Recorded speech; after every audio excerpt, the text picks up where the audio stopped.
I'm Jerry Clark, and we built our home about 30 years ago in Lahaina. We're right down by the banyan tree. We're about a block away.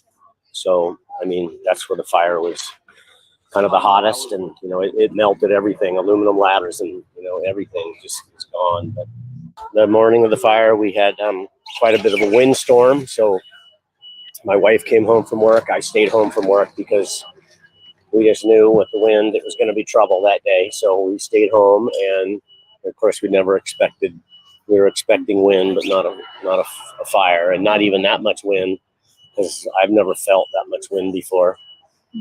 So we started smelling smoke around 2 or 3 o'clock in the afternoon, and then it just got worse and worse, and we just kept thinking it was going to go the other way, that it would blow north, because that's kind of the way the wind was blowing. And so we stayed at home, and I sent my wife and my tenant out with our 2 vehicles, and I stayed behind with my bike so I could go around the neighborhood and just kind of check on things and see what was happening and where the fire was. And I was up on Wayne 8th Street by the church, and that's when the gas station blew up, and that really just kind of sped things up. And so I went home and was on my roof with a hose until the water shut off, and then then by then everything was starting to burn, and we ran.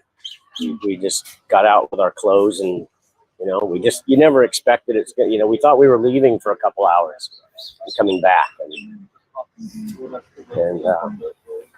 now we've been out for 8 weeks, and we still haven't been allowed to go back and see our property. And I don't know what's up. They don't tell us much. The government doesn't tell you anything. They're letting people in by zones, but the way it's going right now, it'll be December before we ever see our house, because we're the last zone. Welcome to the Jaybe welcome to the Jaybe show. And today is Sunday, October 8th, 2023. Today is Sunday, October 8th, 2023. The Jaybe show is every single Sunday at 1 p.m. Eastern on RBN. You can also catch me on Tuesdays and Thursdays. And you can catch me on my own channel, on the Jaybe Font channel, on Tuesdays at 2 p.m. Eastern Standard Time weekly. So good to see all of you here today. Welcome. It's going to be a very interesting show. It's going to be a very heart-wrenching show, because we're going to be talking about some people that are typically forgotten. So, as at recent has been forgotten. So we're going to be talking about that. But just to let you guys know, if you guys would like to be part of our mailing list, you guys can go to revolutionaryblackout.substack.com to be put on our list, so you guys can get email notifications whenever we go live or upload clips on Revolutionary Blackout Network today. Also, just let you guys know, if you guys would like to email us any information regarding stories, or wanting to join chapters, or if you would like to and have any questions, then you guys can go to info@revblacknetwork.com so that you guys can do that for any serious inquiries, please. If you guys have not already, you guys can check us out on our website at revolutionaryblackoutnetwork.com. There, we also show some of the highlights of what we're doing on the ground regarding mutual aid, and I will also be talking about some actions that we'll be doing in the near future here in Orlando. So be sure to keep your eyes posted on our website as well. We also do YouTube memberships for $3.99. So if you guys would like to become YouTube members, we also have memberships as well as you guys can also become patrons on our Patreon as well, if you guys go to patreon.com/Revolutionary Blackout Network. So, as always, before I go, we also do fundraising for our graphics designer, Aaron. If you guys would like to, you guys can go to Venmo at Revolutionary Blackout, or Cash App $Mutual Aid Forever to help us out. Give $1 or $2 to help out with our graphics designer, Erin, because she does great work. So thank you so very much to Erin. Now, I'm going to say hello to everybody in the chat, and then we'll get into our first story. All right. So The Anarchist Gamer comes in and says, the Anarchist has arrived. Yes, you have. Nice to have you. Fred Edward coming in saying, having a guest maybe. Not that I know of, but not today. It was just going to be news stories today. But thank you very much. Terry Connolly coming in saying, good afternoon, comrades. Good to see you, Terry Connolly. All right. Then we have Swear Berry, the bestie of besties, coming in saying, who was supposed to bring popcorn? I don't know, but Terry Connolly seems to have brought popcorn. CBC voter coming in saying, happy Sunday at JB. Good to see you, CBC voter. Nice to have you in here. Lawrence Johnson saying, somebody bring me up to date. Why was there water shut off during a fire? That's a really good question. KD Lewis coming in. Cam says, what up, brother man? Good to see you. All right. It was a late night. That's why I'm kind of low energy, right? That's why I have this strong ass tea right now, because I'm just like, woo, boy, let me tell you. I may have to put this in my veins. 4 tea bags, bro. 4. All right. Enrico C says, morning. Good to see you, Enrico. Kurt coming in saying, hey, JB and everyone. Good to see you, Kurt. All right. And then Creative Experiments coming in saying, are they still trying to save capitalism? Yeah. So, good day to everybody who's watching on Facebook, YouTube, Twitch, Twitter, Rockfin, and Rumble. So, what are we talking about today? So, we're going to be getting into, in a little bit, the Orlando Mutual Aid announcement. This is something that we're excited about. We're going to be getting into, so I can't wait to get into it. We're going to be talking about it. And if you guys notice, there is a message pinned at the top of the chat.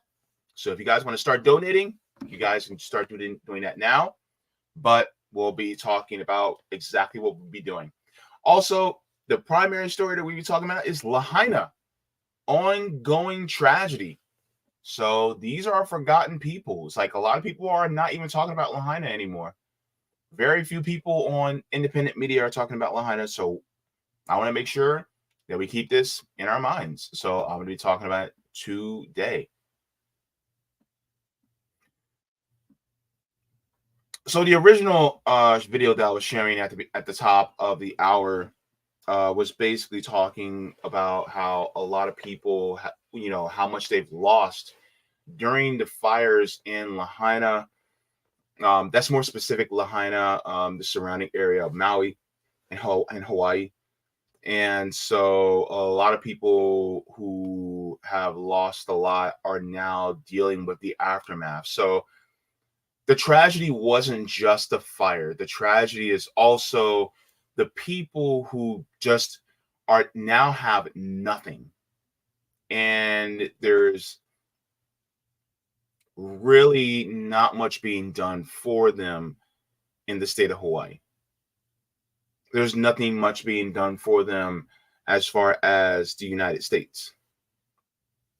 So this is an issue.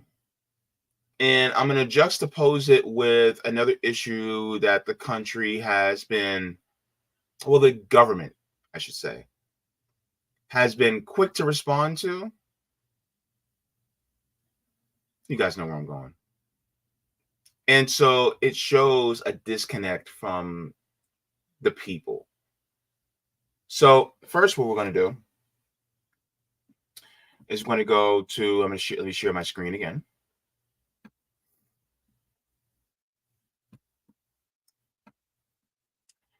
And this was an article out of World Socialist website. They do pretty good work. It says, voices from Lahaina, residents languish with little relief, fear, health risks. So it says October 8th, which is today, will mark 2 months since the extreme winds from Hurricane Dora made landfall in Maui, causing a series of fires throughout the island. Downed power lines and strong winds sparked one of the deadliest fires in over 100 years in Lahaina, located in West Maui. So the Lahaina fire alone burned over 2,170 acres and destroyed an estimated 2,300 structures, 86% of which were residential. Official reports have identified 98 deaths, which many residents state is a vast undercount. So when this fire, right after this fire happened, and a lot of people were reporting on what happened in Lahaina, there was a lot of people who were saying on the ground that there was a lot more people that died than it's being reported in the mainstream media. And so now you have a lot of people who are going, yeah, that's nowhere near the amount of people that have died. So just remember, the corporate media is not on their side either. So when it comes to the issues that are coming out in Lahaina, rest assured, the actual news on the ground is coming from independent media, not corporate media. They'll reveal some truths, but then they do a lot of omission. So let's continue. It says after 2 months, residents of Lahaina are still without relief. On October 4th, Maui City Council held a Disaster Resilience and International Affairs and Planning Committee meeting to give an update on recovery for the thousands of impacted residents in Lahaina. Josiah Nishita, a deputy managing director for the Department of Management, gave no definitive answer on the lack of aid. He stated, quote, "The Office of Recovery is still in the process of getting established. Many survivors are demanding meetings to be held in Lahaina, where many residents remain or nearby in hotels just east of the burn zone.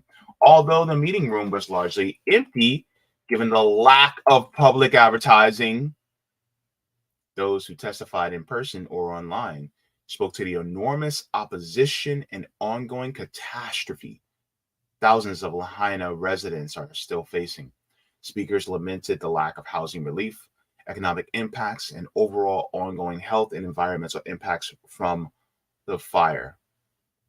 Now, this is what one resident said. It says the idea that the disaster happened 2 months ago is misleading. It is still happening and could grow to be much larger with the first rain over Lahaina, when significant rain, either from a storm or a low pressure system, which this season comes to Lahaina. If the ash has not been secured in place, it will be mobilized by stormwater, contaminate the groundwater, washed into the ocean, destroying your shore ecosystems, impact ocean-based food supplies, and impose long-term health and environmental hazards and cleanup issues. So this is the piece that some people aren't talking about, especially corporate media, is the environmental impacts that this is going to have afterwards. They just didn't lose their home. They're losing their environment. They're losing their way of life. And what is the government doing for them?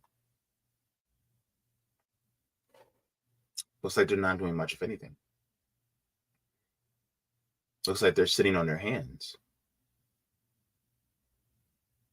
Looks like they really don't give a shit. Can I say that? That's what it feels like. Because actions speak louder than words, right? And if your actions aren't equating to that, well, that tells you everything you need to know about the government.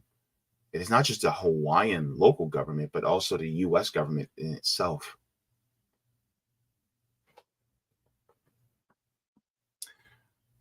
So let's continue.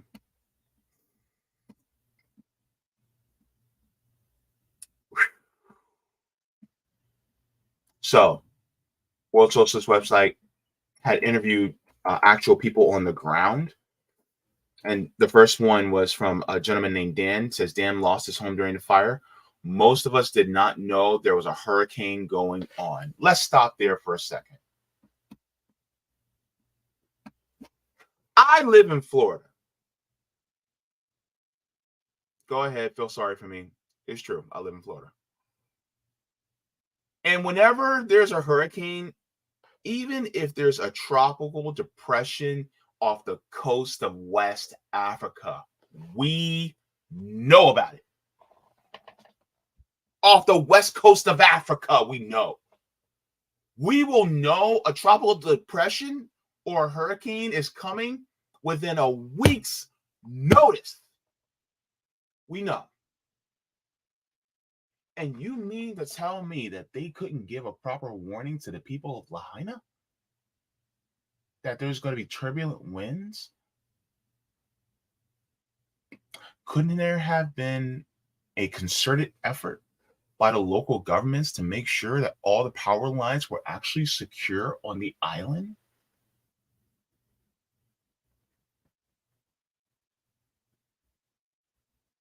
Could have, but didn't. So it's surprising to me how that we can have such an early warning system here in Florida, but they can't do the same thing in Hawaii. It's weird. It's almost as if they don't want anybody to know about what's going on. And it's almost like, well, if they, it's almost an allowance to let this happen, right? I think that's the point. So, yes.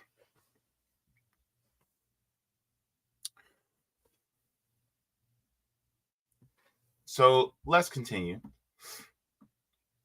to what Dan says. It says at 12:30 in the morning, I found out there was a hurricane.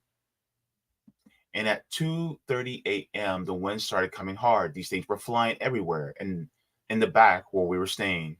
The wind was going hard. It was so loud. And the wires here weren't more stable than the ones higher up.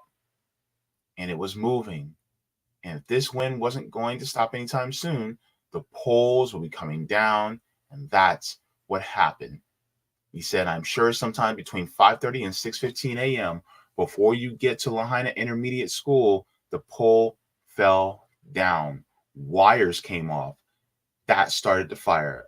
About 1.5 hours, it was contained.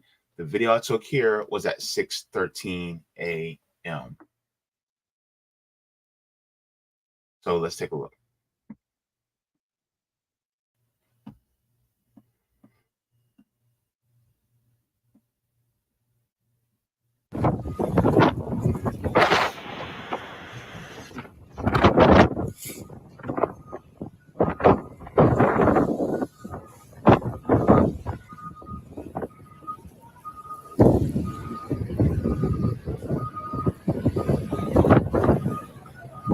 Now you guys see how let me just mute this so I can talk over.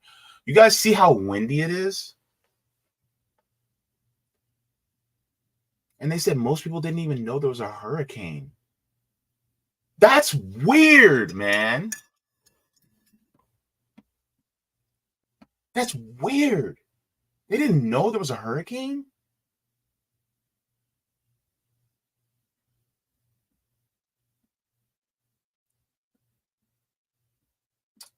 Dear God. That's wild.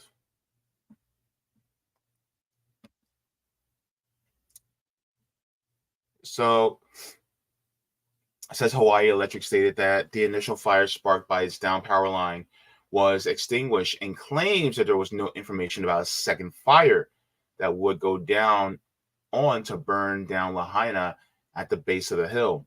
The attempt to draw a clear distinction between supposedly two separate fires is outrageous, given the high levels of winds and amount of flammable plant debris that borders the hillside around the town.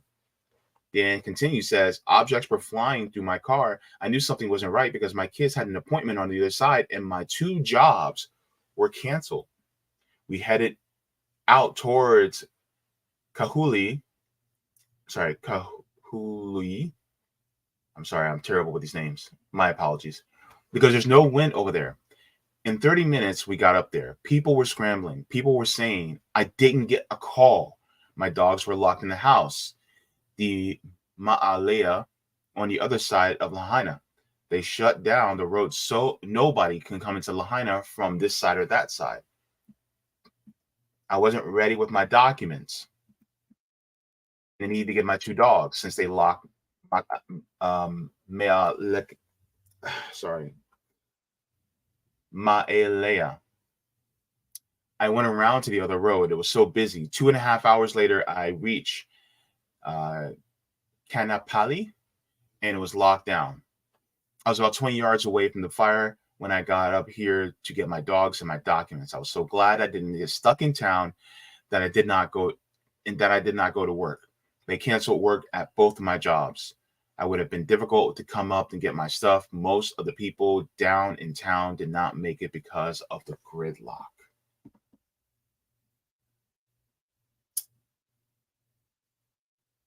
So this is some of what people have been going through as far as Lahaina. This is another variable that I wanted to discuss as well. I'm not going to be reading the entire article, but this is one more that I actually want to get into. Edna has lived in Lahaina for over 10 years. She lost her home in the fires. She raised concern over the toxicity of Lahaina. We're living in a hotel right now. I don't think that they're going to rebuild this for 2 to 3 years. They said, come over here to the hotels near Pohaku Park because there Lahaina is toxic. Edna and her family were recently allowed to visit their home and sift through the ash. I cannot be here for 30 minutes or 20 minutes standing here looking through things. I cannot save what I cannot save. When we go through our things, they give us full PPE, that's personal protection equipment. And then after that, we wash ourselves 2 or 3 times with shampoo. They told us to throw out all of our clothes. The environmental agency and the government tells us to throw mostly everything away. Only mirrors and things like leather can be washed or cleaned, they say. And they also expressed opposition to the reopening of the schools within Lahaina, beginning on October 16th, which is in 8 days. No, she said, the air quality, that's number one. The air quality for the kids. They are breathing it. Their immune system is getting kicked over time. They will get sick over time. So that's something that a lot of people aren't really talking about is the air quality, right? What's going on and the fact that they're, potentially kids getting sick over time.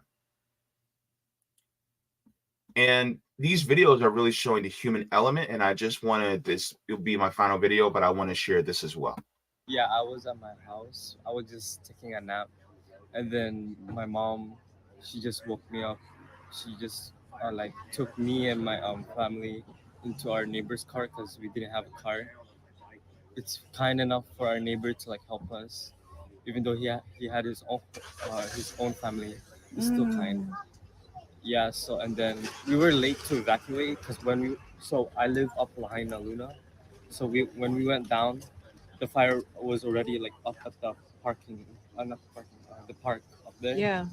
So we had to go like a different way, and then when we went to the bypass, the cops told us to go to like a dirt road, and then when we went there, it led to nowhere.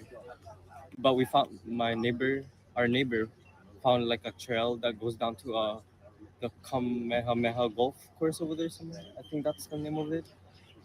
We had to go down there, and then we had to speak with the golf managers, people like that, so they could like take out the fences over there, so we could like drive down. And they were also kind enough to do that for us, so we could escape. We stayed at Hyatt. hotel. Are you able to stay there longer? No, we had to get out. They told us to get out and go to the bus To to move where? to, um, Whalers Village. Okay, so it's farther down, or Yeah, it's like further from Hyatt.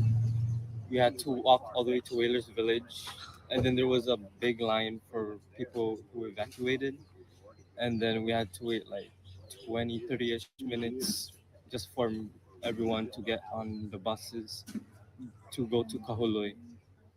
oh, We haven't lost our home, but my family lost their jobs. So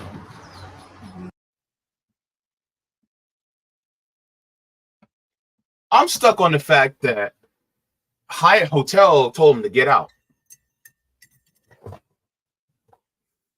If the government's paying for the rooms, why do they have to get out? Unless the government stopped paying for the rooms.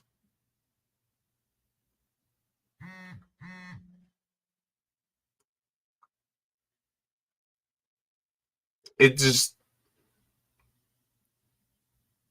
the fact that people have faced a tragedy, and sometimes people will go, well, if you caused this tragedy, then that's on you, right? Some people will say things like that, right? Which to me still is horrible. And just because a tragedy happened because of a person's own making, it doesn't mean that they should still continuously suffer in that way, right?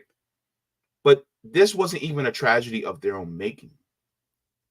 This, at the very most generous interpretation I can give, it is really just bad circumstance, right? Bad happenstance that happened to them, and now they lost everything. And Hyatt Hotel, which I think is owned by Hilton, kicked them out.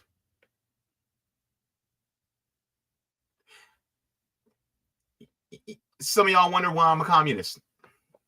Some of y'all wonder why. Some of y'all, you guys like, why are you a communist? Well, that's why. Because of these corporations. How they are so needy for profit that they're willing to kick people out. Couldn't the hotel chain, with the billions and billions of dollars in revenue, couldn't they just have said, you know what, we're going to donate hotel rooms to these people in this area, make sure all the employees are continuously paid so that the people can live in these hotels for the time being? And because some of these people who work in these hotels probably live in Lahaina. So you want your employees to have a place to live. You want their families to be okay. What about their neighbors? Oh, but my fault.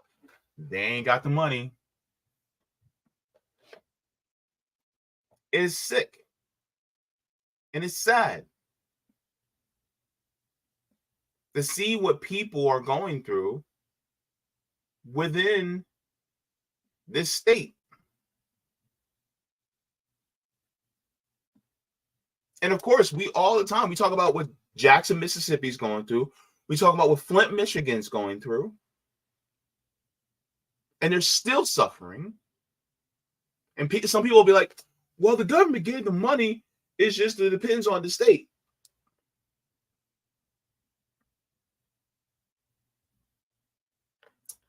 The government could just go by zip codes and just give like a focused amount to that zip code, right? Wouldn't there be something bad about that? Why not just, instead of giving the money to the government of Hawaii, you know, well, of course, some people, now that I think about it, some people they may not have their bank cards or their access to their bank accounts or things like that in Lahaina, which they would probably have to get to the government, unfortunately. But my thing is like everyone should be housed. Anybody who's a resident of Lahaina in that area, they should be housed in a hotel room, and it should be long term. Like, it just doesn't make any sense to me. People being kicked out, and then some people having to shack up with other people who didn't lose their home. No, like, give them a hotel room.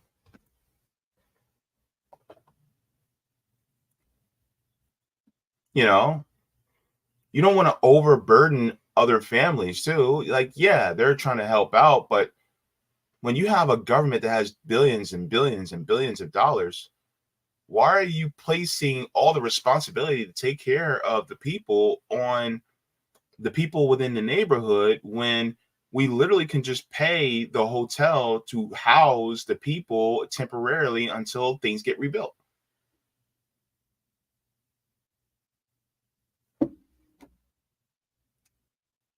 There's another variable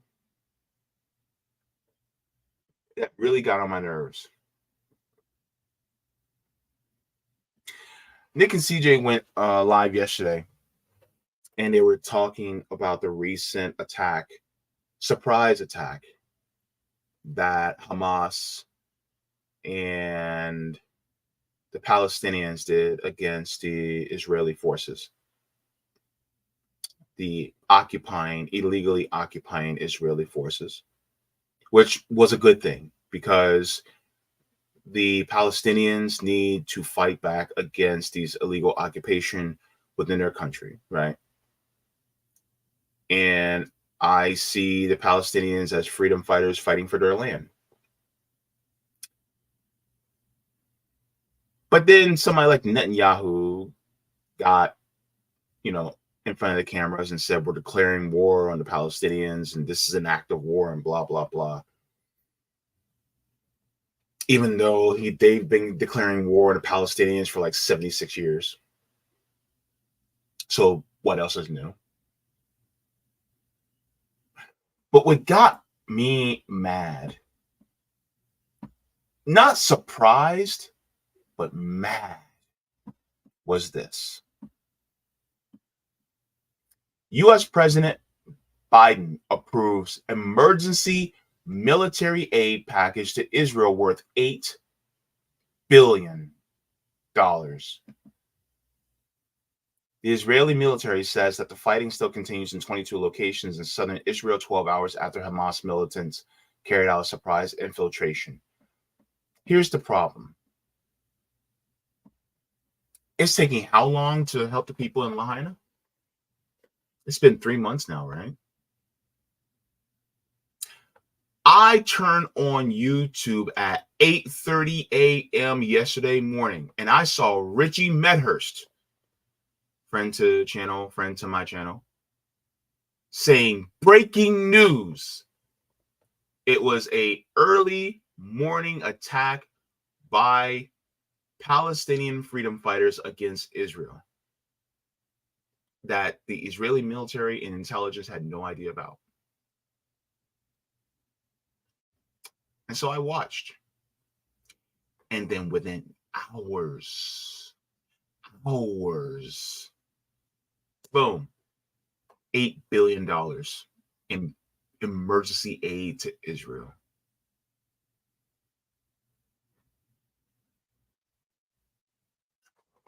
Within hours.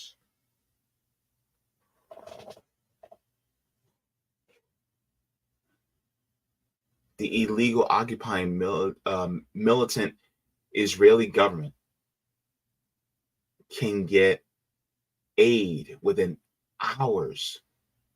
But the people of Lahaina who suffered through a fire, they're still struggling? I don't know, maybe it's me. But if I were president, I would have led a mass mobilization of ships carrying huge construction crews and excavators and bulldozers. I would have had them things on barges on the way to Maui.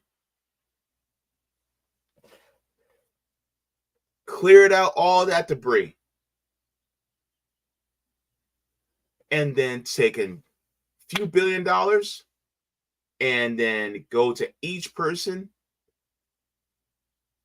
find, the plan, if they had houses, they had those houses when they were those plans, the square footage and things like that. I'm sure that's public records, right? Rebuild all the houses. Just rebuild them. If you live in an apartment, rebuild the apartments. Put all the people in the hotels, pay for the hotels.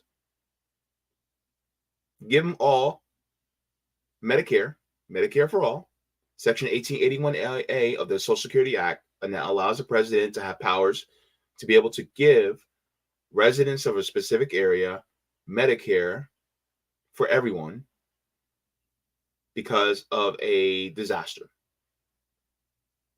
So do that. You can give all the kids laptops, do online learning in school for the time being, because you don't want them to breathe in that toxic air in Lahaina, right? Make sure they all have good internet connections in those hotel rooms, right? And then you rebuild the homes and businesses of all the buildings that burned down in Lahaina. Rebuild the infrastructure.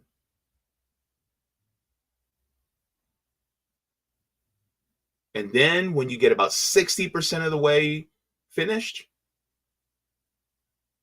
then you can start allowing tourism to come back. For people to start working again. But this is horrible. They care more about the government of Israel. They don't care about Jewish people. They care more about the government of Israel than they do about the people of Lahaina. Make no mistake, the United States does not care about Jewish people. The United States does not care about Palestinian people.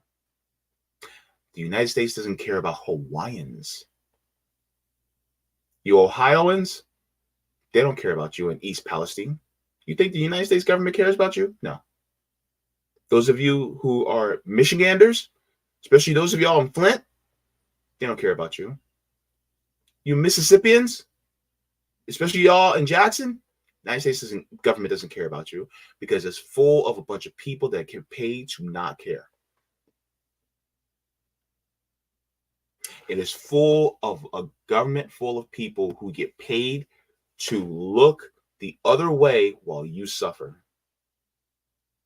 Because it is important for them to get money to Israel because they want to have their lackey in the Middle East. That's what it's there for. It's a lackey government so that they can keep close tabs on everybody else, on all the other Arab nations.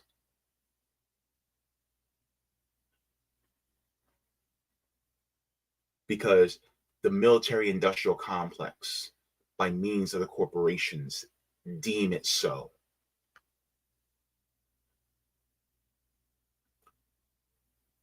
This is why we do what we do on RBN and many other independent media channels. Because it's always for the very wealthy few. It's never, ever for the rest of us. They don't care. And that's fine if they don't care. The point is for you to realize your power. And if they don't care,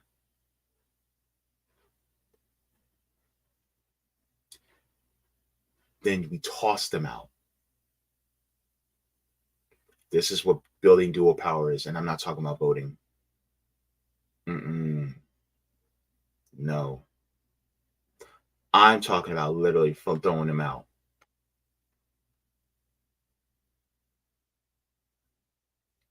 What needs to happen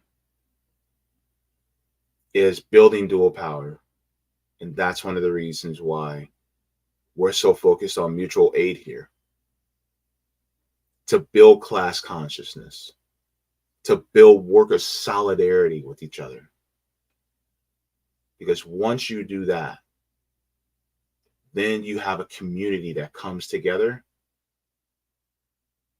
that circumvents the system for something better, more equal, equitable, and egalitarian for all of us. Because as long as we keep the system in place, Israel will keep getting those $3 billion a year. Lahaina residents are going to continue to suffer. Little kids, especially little Black kids in Flint, are going to have lead toxicity. The people, especially the people in Jackson, are going to continue to be poisoned. Babies in Jackson, Mississippi are going to continue to be poisoned. You're going to be paying $15 for a carton of eggs soon. And your mama's going to be out in the street because she can't pay her rent. We cannot take this shit lying down at all. So, make sure to like the stream and push this out into the algorithm. Thank you so very much. That's what's going on in Lahaina. It is just, there's a lot of hypocrisy going on, but that's the way our government works. That's why we have to build mutual aid. Like this video, push us out into the algorithm. Thank you so very much to everybody. By the way, celebration, we reached 40,000 subscribers here on RBN. Whoop, whoop. All right.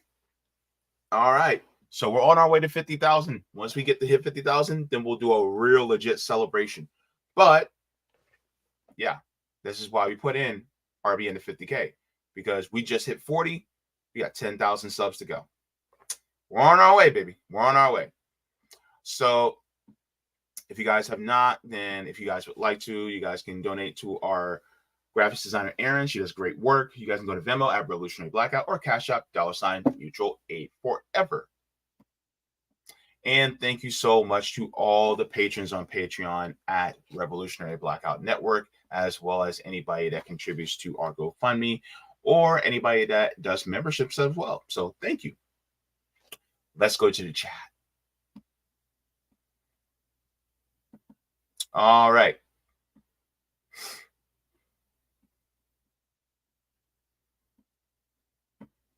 Katie Lewis says, it only makes sense that the United States backs oppressors quicker than it would help its people. Ooh, very good. Absolutely. Amber says that's what they need, the real resources, not promises of cash that never comes.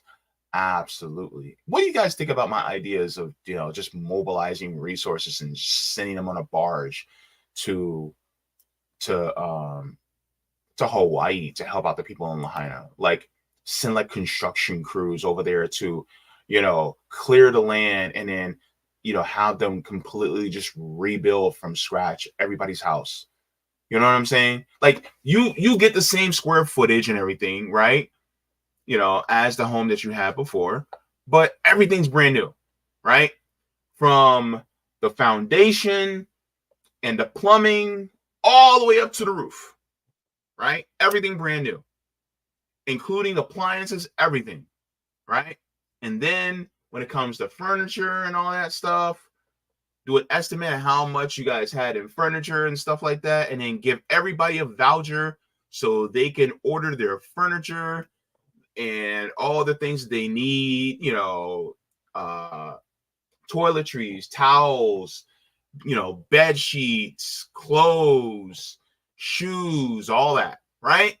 Like, why? Like, we literally could afford all that.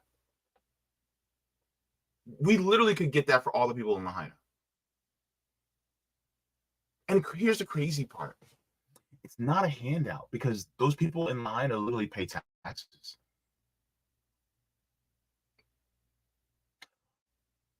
By the way, when the government helps you, it's never a handout. Don't let anybody ever tell you otherwise. It's public money for the public. Never, ever let somebody degrade you or speak to you in a degrading way, saying that whatever government gives you is a handout. Because it's public, it's yours.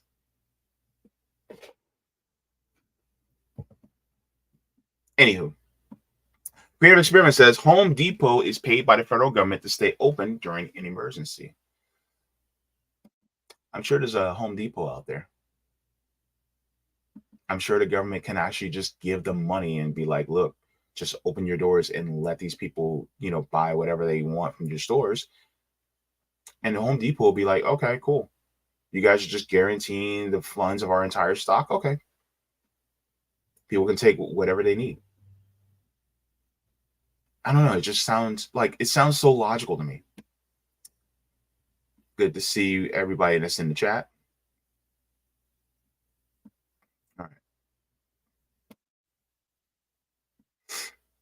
Snork Y2K says barges. There are several huge military bases with hundreds of Chinook helicopters that can pick up a train car.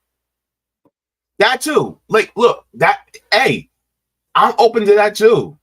Like, if you can have like military helicopters that drop down, supplies like lumber and stuff like that in order to rebuild housing, shit. Okay, cool. I don't care. Let it happen. Let the United States government pay for all that. That's a good idea too. It gets it to them faster. But thank you very much for that. Says Oprah must have a tunnel from Cop Station to her place. Oh Lord, she probably does. Yeah. Desert Mention says, can't Jaybe, they need to pass litmus test that does not exist yet.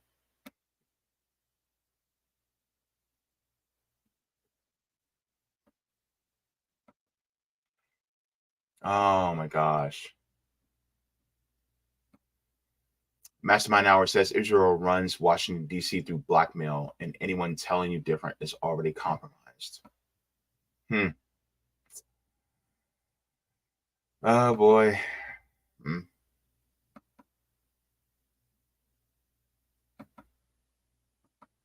Yeah, you're right.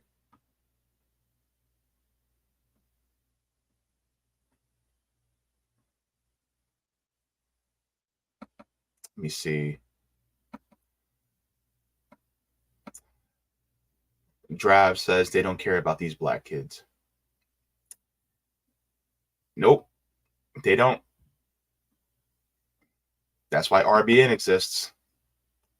Because we do. Deneen says the government didn't provide resources and rejected mutual aid from private citizens. Demonic. Agreed. Agreed with you, Deneen. Thank you very much. It's horrible. Brett Edwards said the estimate to rebuilding Lahaina is $5 to $6 billion. DC included $24 billion in Ukraine funding to build that gave $700 per household to Lahaina. That was a slap in the face to the people of Lahaina.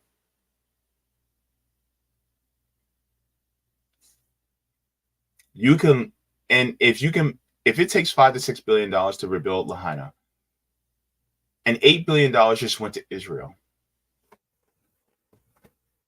after just a few hours. You don't think you can't mobilize construction crews and all that within just hours to help people in Lahaina? I think that the United States can. I just don't think they don't want to, because they really just don't give a shit. There's a bunch of working and poor people in that part of Lahaina. Who gives a shit? Just make sure the rich people who give us those donations, make sure their houses are okay. And if they're cool, all right, then, screw everybody else. That's basically what it is.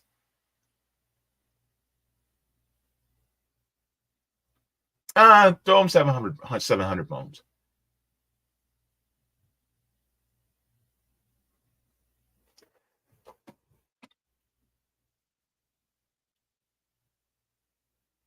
Yeah, cargo plane could be used, definitely. We definitely have those.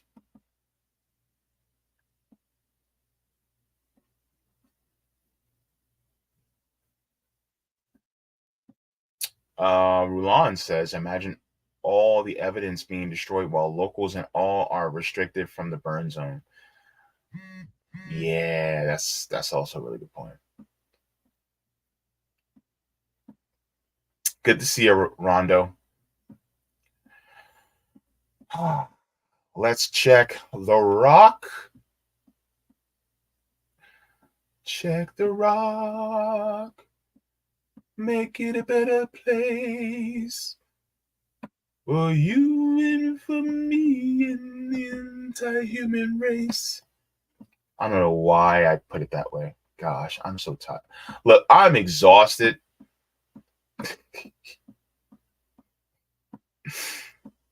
And when I get exhausted, I get very goofy.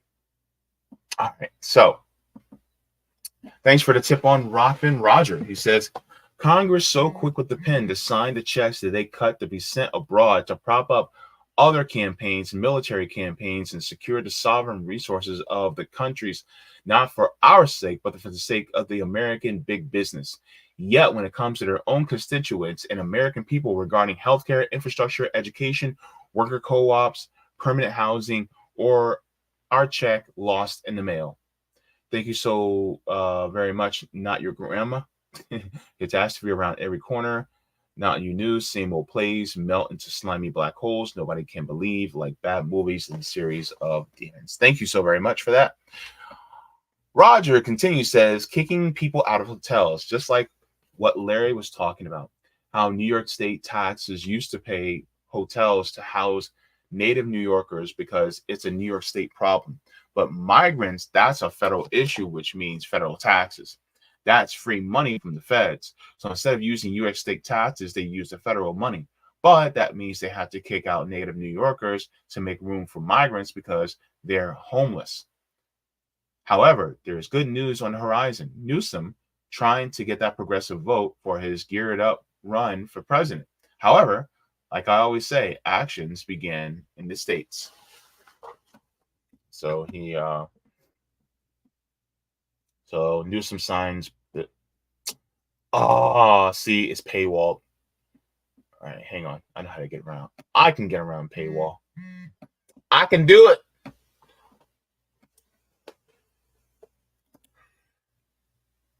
I can do it. Put your back into it. I can do it. Put your ass into it. Let me stop. All right.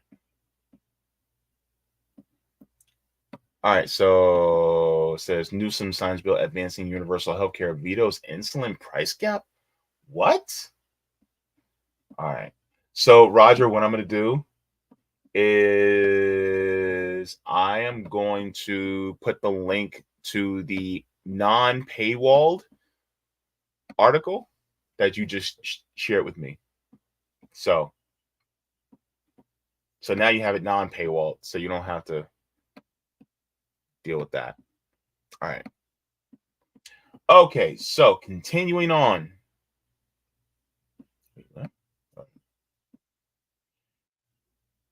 Okay, so Roger says East Palestine, Flint, Jackson, Lahaina, Baltimore. We really racking up how much we say we don't care. Time we start pushing citizen ballot initiatives to charter public banks to pick up infrastructure costs and use surplus for a safety net. I couldn't let this story go without sharing a tweet response to my governor, Jaybe. You know I had to do it. Well, let's take a look, Roger. What did you say, brother? All right, hang on.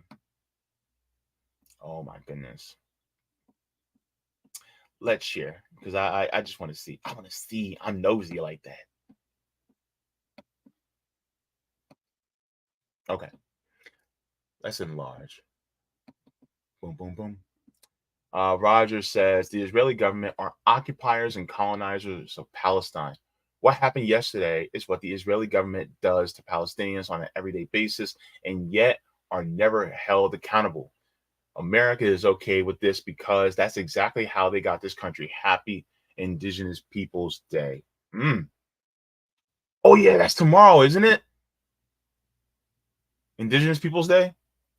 Says, let's see. Says Palestinians have the right to resist colonialism.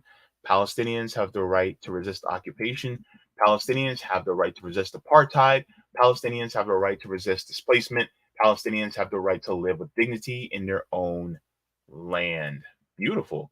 In fact, let me do this. Boom. Boom. All right. Thank you, Roger. Got to do that. I think that's it. All right. Thank you so much for that. Now,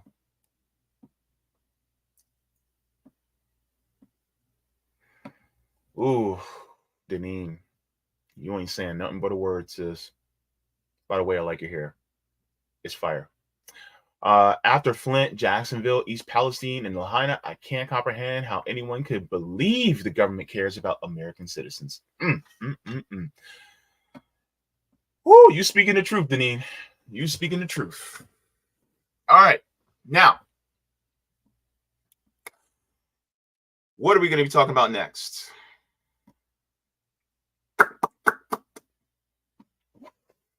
Orlando Mutual Aid announcement. All right, kiddos. Okay, so we got together yesterday. And shout out to the people who came in for the meet and greet yesterday.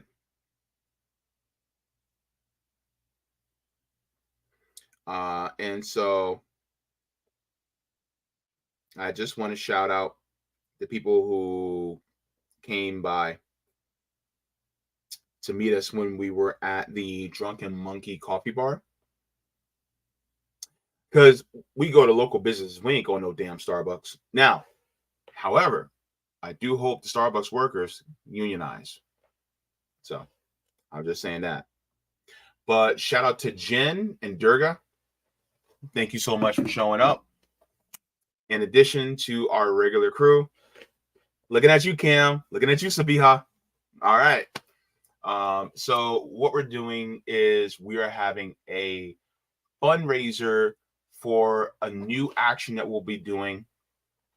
We're trying to have this action. We're trying to have the money raised by December. Okay, so let me share this with you guys. So this says Orlando Mutual Aid, donate via Cash App, Orlando RBN. Fundraising until December 2023. Our goal is $3,000 for grocery gift cards, toiletries, and warm clothes. So I'm going to go over a facet of this that some people may be like,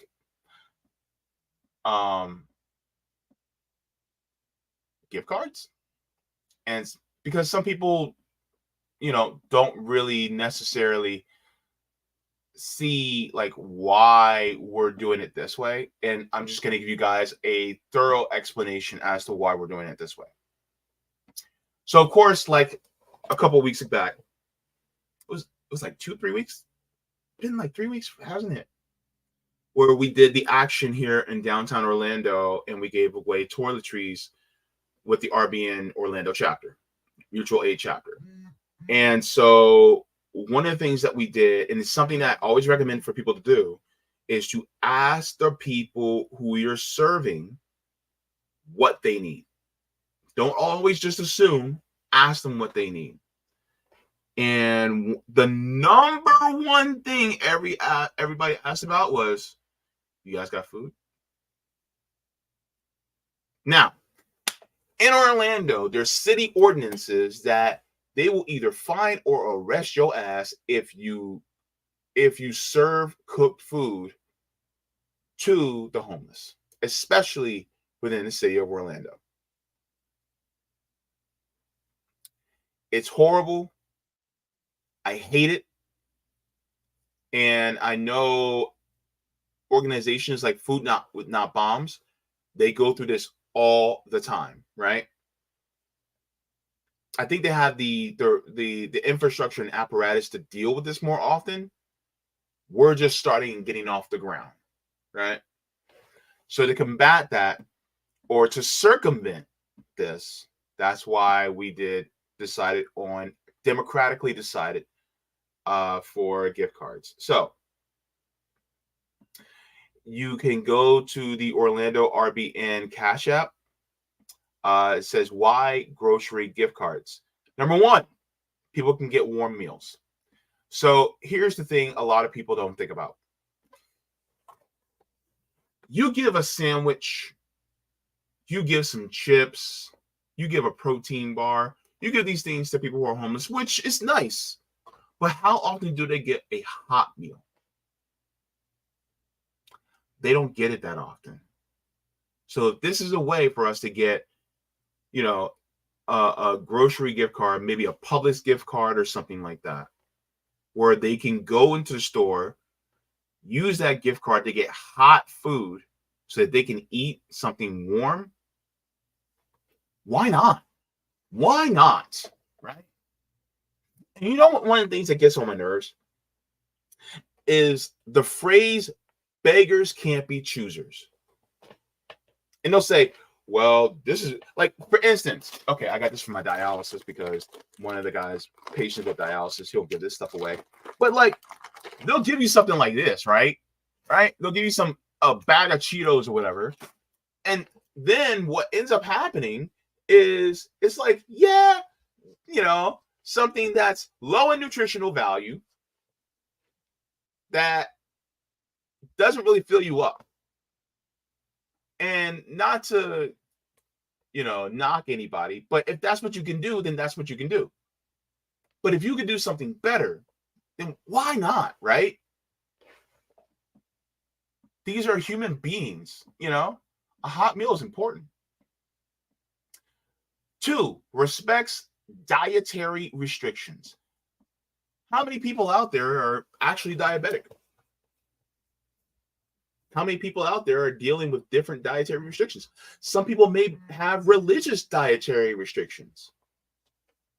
What do I look like giving a pepperoni pizza to somebody that's homeless but Muslim or Jewish? What do I look like? Right? Now I could do cheese, but you know what I'm saying? What if we made ham sandwiches and the last sandwich we have is a ham sandwich and the person is Muslim? The fuck? How are we going to do that? We could do turkey. That's fine. But what if the person is a vegetarian?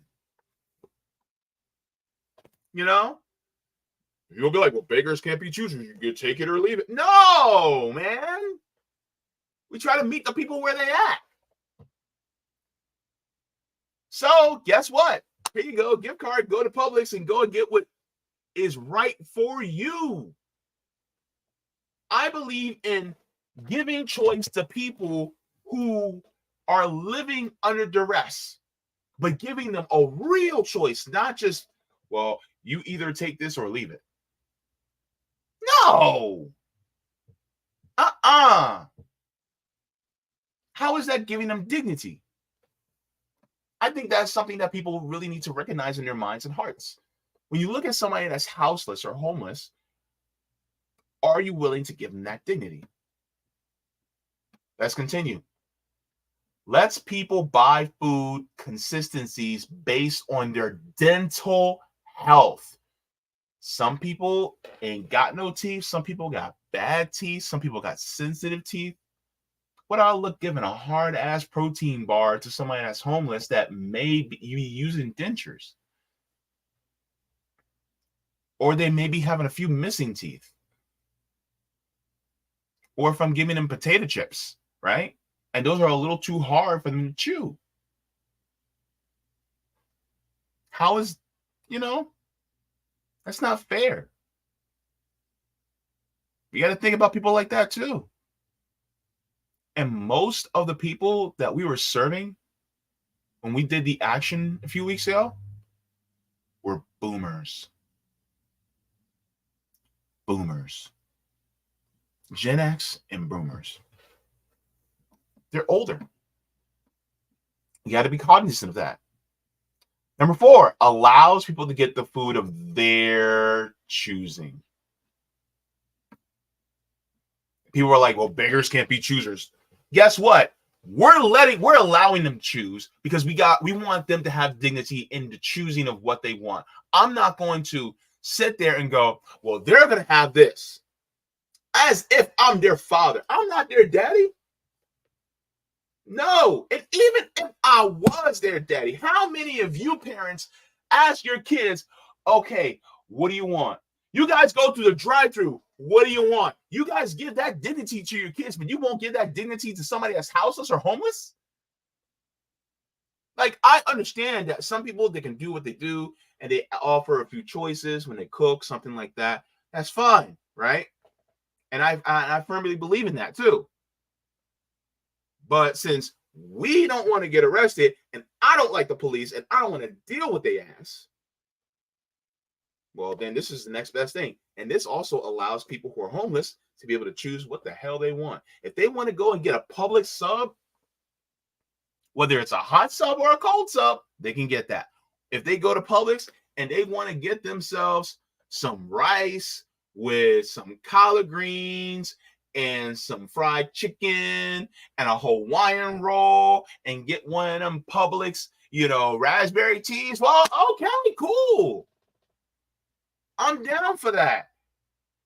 But that's something that they chose, not us. Something that has more higher nutritional value. Maybe they can get some fruit for themselves. Maybe they might be homeless with a pet, and maybe they might be able to get some dog food.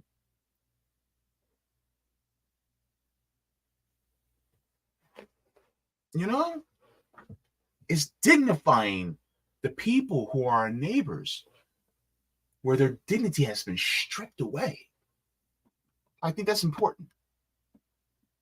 And number 5, circumvents legal ordinances against food distribution.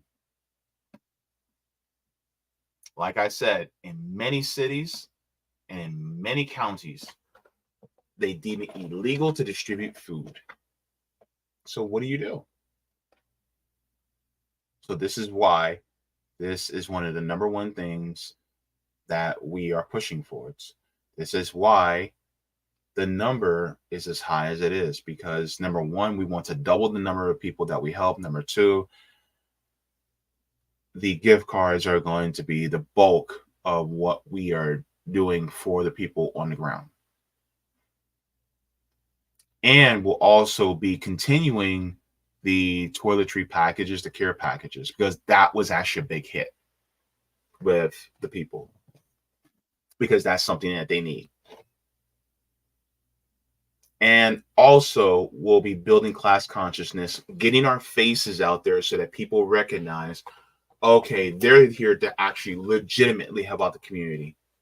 And then as they ask questions, and as people who may not be houseless or homeless ask questions and go, well, what are you guys trying to do? Like, what's your purpose? That's when we start talking about building the class consciousness, talking about, wouldn't it be nice if you as a worker actually had a democratic say in your workplace and the profits that you made was shared among all, so that you determine how your workplace is ran and you determine how much everybody gets. You get to vote for your managers. You get to determine and you get to have a say legitimately on, housing for all, everybody having health care. You get to stop the police from harassing you day in and day out, either because you're poor or because of the color of your skin. That's the type of society we're working towards. And this is why we go out there to build a base to show them what could be. That's what this is for. So let me put the link in the chat. It's actually at the top of the chat too, if you guys would like to, but just for easy access, I want to put the link in the chat as well. But there you go. You guys would like to donate to the Orlando RBN, and I will literally shout people out. Now, after the stream, if you guys continuously donate, hopefully you will, I will be shouting you guys out on Twitter. Just like last time, I'll be shouting all y'all out. If you don't want to be shout out, if you want to remain anonymous, put in the notes section, please keep me anonymous. All right? Because that's important. Because some people, they really don't want their business out there like that. And that's okay. If you want to be anonymous, just put in the notes section, anonymous. And I won't shout you out, right? But I'm automatically going to do it to anybody who doesn't say anonymous, by the way. Because I want you guys to be acknowledged, and I want to thank you. Because you guys literally helped us out so much that we actually went over our goal from last time, which helped us out tremendously. So we're doing this now. It is the 8th of October. We're trying to get this done by December. So we literally have almost 2 whole months to raise $3,000. So if you guys can, then please, if not, please share. So this was actually shared not just here on Twitter. I shared it on my Instagram. I shared it on my Facebook. I shared it in the community section here on RBN. I shared it in my community section on my channel. And I also put out a TikTok as well. So I'm covering all the bases, baby. So if you guys can, then please make sure to do that as well. I'm going to be checking the Cash App right now.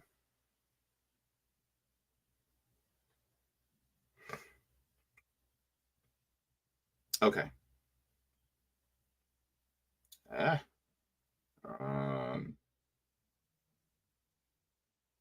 right. So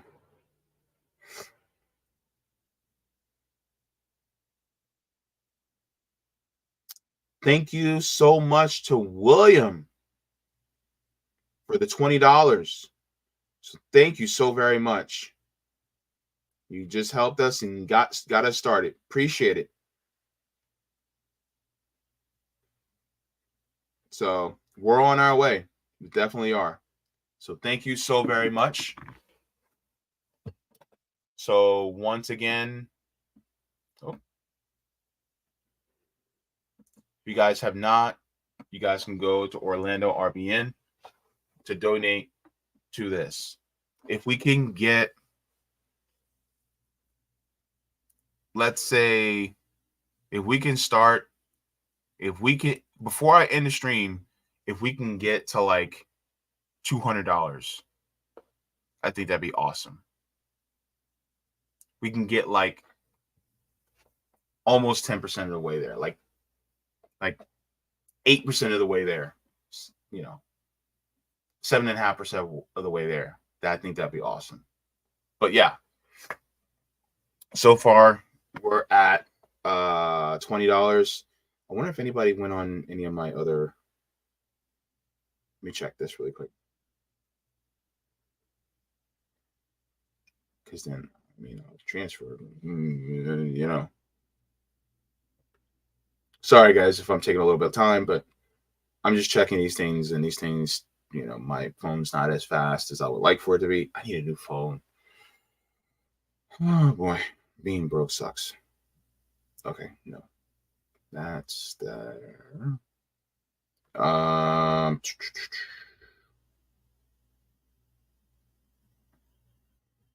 And then, and oh yeah, we're also going to be giving away, trying to help people with warm clothes for the winter. Now, as far as Florida goes, it doesn't get that cold here.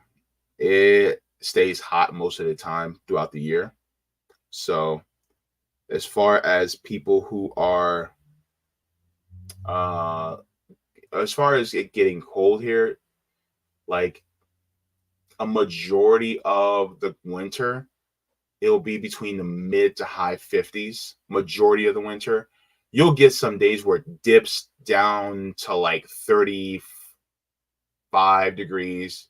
You'll have that like 1 week will dip down to like the mid 30s. But for the most part, it will be around the mid 50s, the low to mid 50s typically. So just to let you guys know. So if you guys are watching and, you guys would like to contribute for people to stay warm, that's also important too, because we don't want people to be stuck out here while it's cold as well. But I think I just got another donation.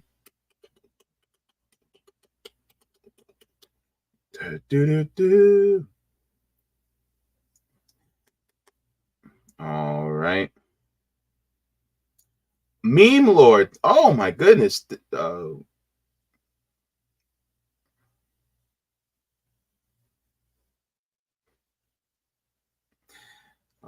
right.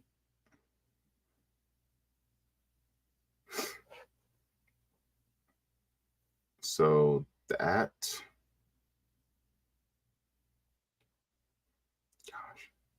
I need to read first before I say anything. Idiot. All right. So thank you very much. We got another donation. So thank you so much for that. And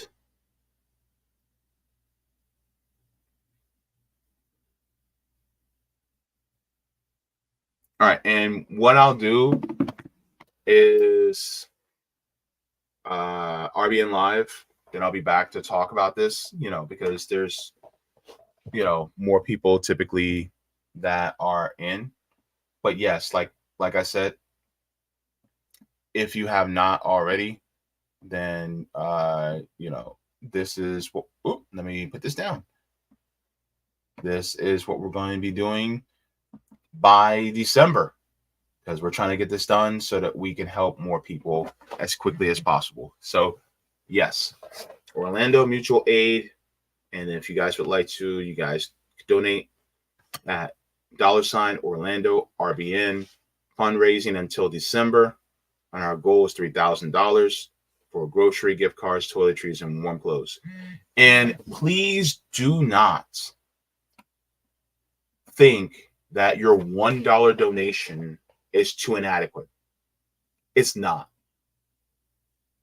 Or if you don't have anything at all,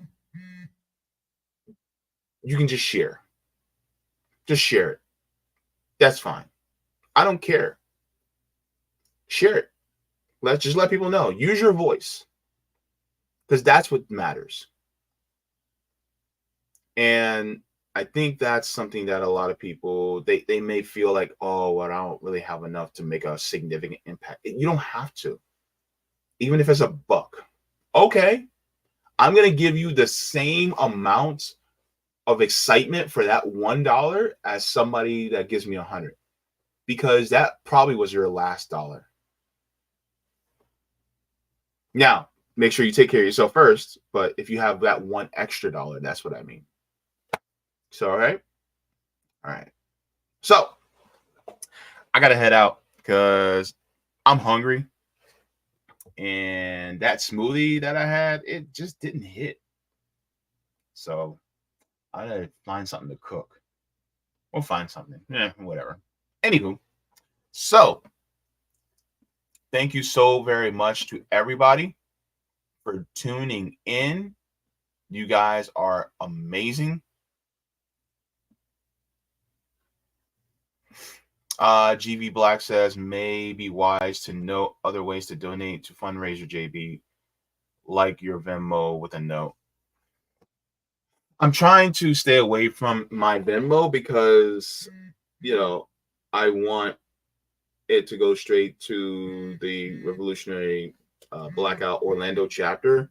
I mean, I can always reroute the money, but it's a little bit more of a process.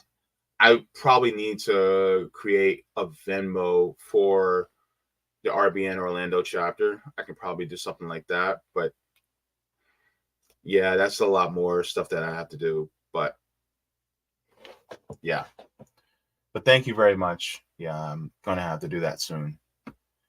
Yes, Brian says people really underestimate the power of sharing those links. Yes, thank you so very much. Appreciate it.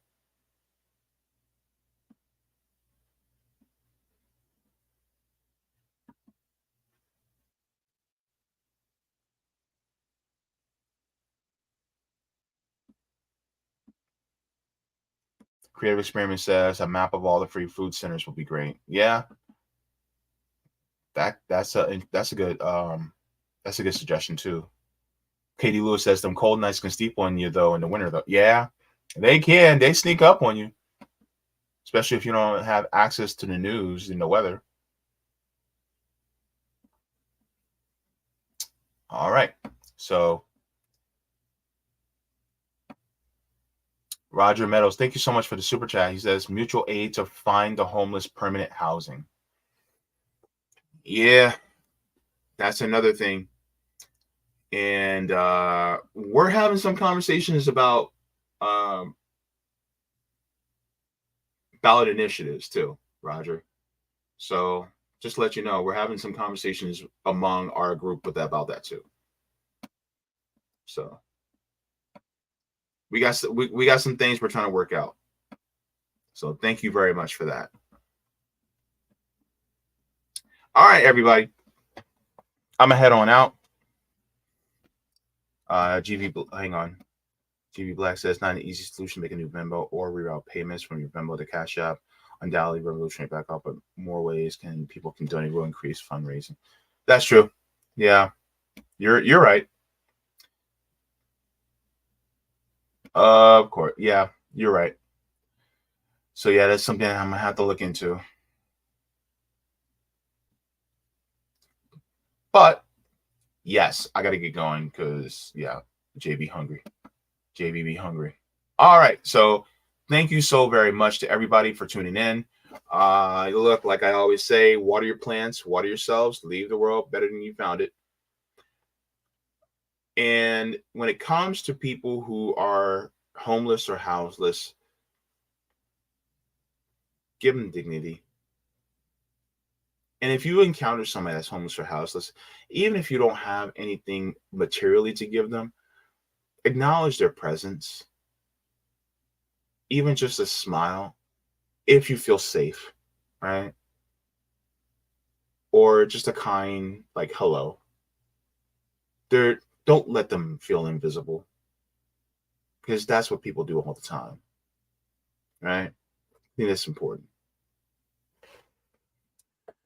Kindness goes a long way. It really does. So, take care, my beautiful people. And sorry, I forget. Mwah! Forehead kisses. I'll say every single one of you. I knew all of you were waiting for it. Why? Because that's the kind of guy I am. Yeah. Don't forget to donate. And I'll shout you guys out on Twitter. Bye. Woohoo.